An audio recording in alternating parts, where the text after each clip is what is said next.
रंगदारों में हम नाम करेंगे, समस्तीपुर में फायर करेंगे, हजारिया में मारे करेंगे, समस्तीपुर में फायर करेंगे।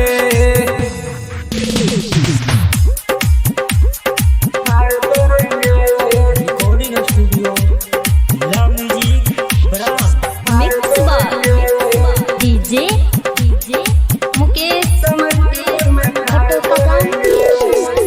आतंक दुनिया में खूब फैलाएंगे, शिव नारायण के गाना बजाएंगे,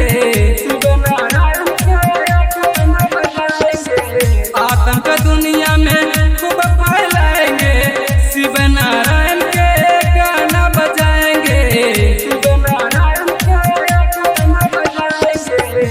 कमर में पिस्टल,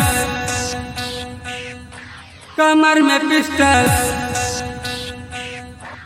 कमर में पिस्टल खोस के चलेंगे, समस्तीपुर में फायर करेंगे, हजारिया में मारे करेंगे, समस्तीपुर में फायर करेंगे। Recording studio love music brand.